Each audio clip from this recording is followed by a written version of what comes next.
Hi, I'm Gary with Gary Sprinkler Repair, and today I'm going to show you how to set and program the Hunter Pro-C. So, let's get started. When you're installing this, one thing you can do, you can see there's a pin here. If I rotate it to this position to the right, I can actually remove that pin and take the door off so it's not in my way. When I'm done, I just set the door back in, put the pin back in here, and then when you're done, you just rotate the pin over. And this is a timer that can expand all the way up to, let me show you here, I'll open it up. It has modules, so you can see it comes as a basic 3-station timer, and then you can add these other modules right here. Sorry, there's basic 3 stations, so common 3 stations, that's that gray module. It should say locked when they're installed. If you want to unlock it, you move it up to the unlock position. You can add more modules, so you can see here, black module added 3 more stations. The gray module added another 3 stations.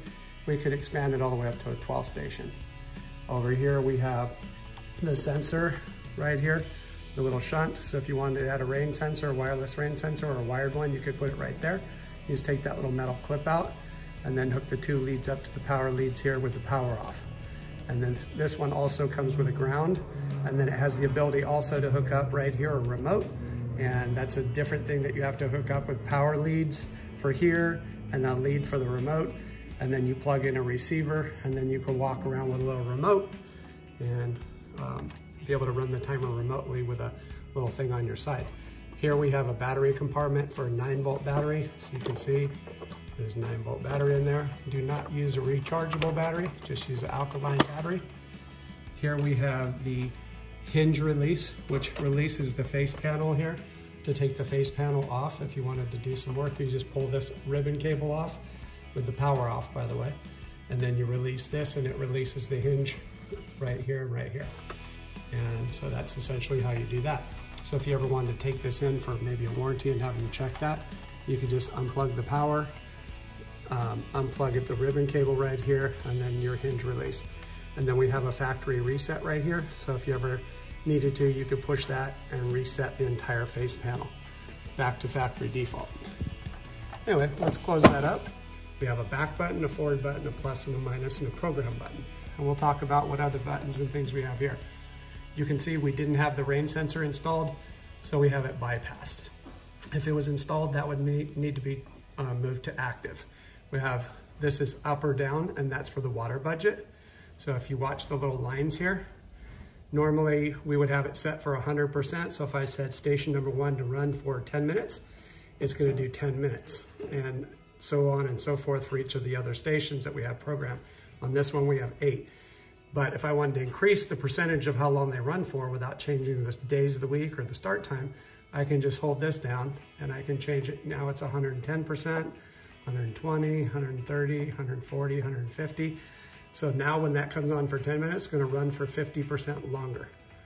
When I wanna go back to normal run times for all of them, I can come back down here with the minus button, take it back to 100% or 80 or 90 in the fall, however you want to do it. But typically during the summer months, it's 100% unless it's really, really hot.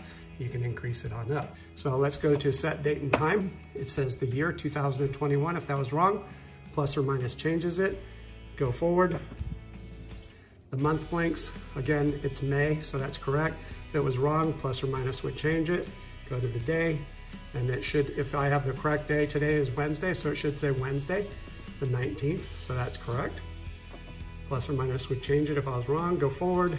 You can barely see it, but there's AM, PM blinking right here. You can change it to PM or 24-hour clock if you're a military guy.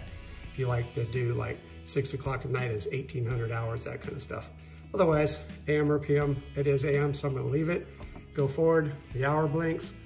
So it is 10 o'clock in the morning. If that was incorrect, plus or minus would change that. If I wanted to fall back in the fall, because we're springtime right now, I'll leave it. But in the fall, we want to go to 9 o'clock, fall back. So you would just turn the dial to set current date and time, go forward, forward, forward, forward, make the AM, PM blink, go 1 more to the hour, make it blink, hit minus, put it back to run, done. So for now, we're going to leave it. Again, minutes, go forward, they blink, plus or minus would change that if it was incorrect. Go forward, we're back to the year. Next, we have start times. You can see it set to go on at 6 o'clock in the morning. This customer wanted a second watering time because she has lawn. So we're gonna go forward, and off position is midnight. And so if I wanted to get rid of this, it says 6:30 p.m.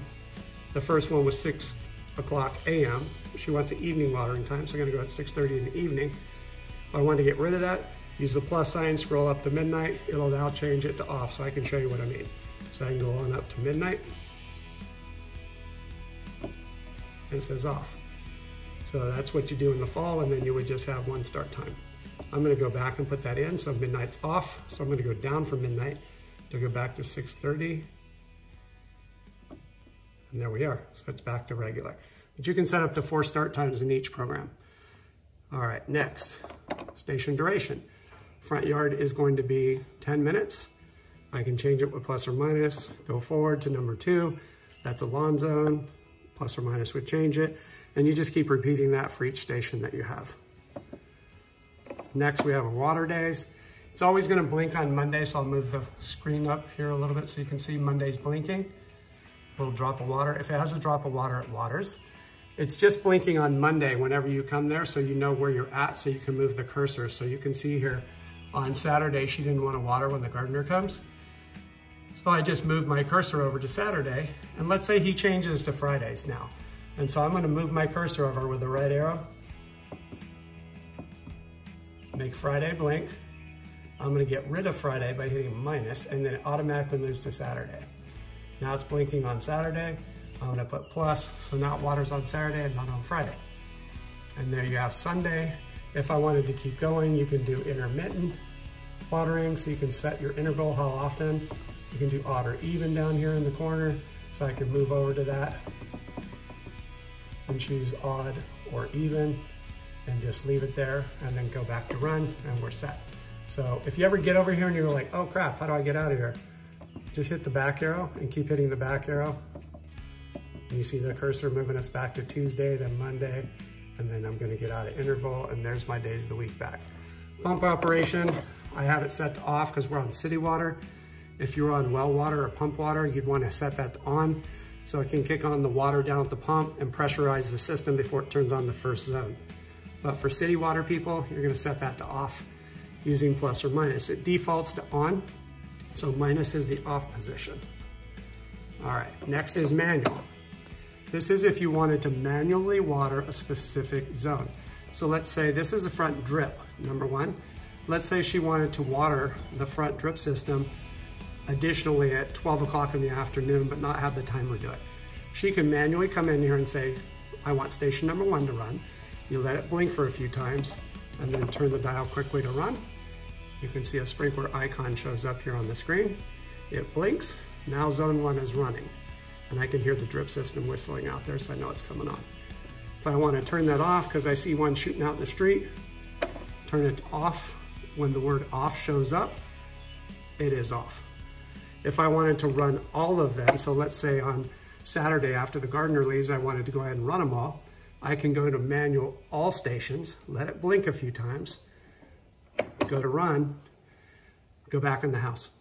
And now it's gonna run number 1 for 10, shut off, go to number 2, go to 3, go to 4, all the way through station 8, which I have programmed on here, shut off, be ready to go for its normal 6 o'clock or 6 o'clock in the morning, or its normal, I think I set it for 6:30 in the evening, watering times every day except for Saturday. Today we're gonna be just using the A program, so I won't be using the program button right here. So you can leave it off during the winter or for a week or 2 when it rains. When it's back to normal weather, you just move it back to run and it's ready to go. And that's pretty much it for the operation of this timer. I think it has some advanced features that I don't necessarily need to go over right now, but for today's purposes, we're not gonna go through that. And again, all the instructions, everything I just went through is all right over here. All right, and hopefully that helps you out for future. If you have any questions, feel free to reach out and leave a comment.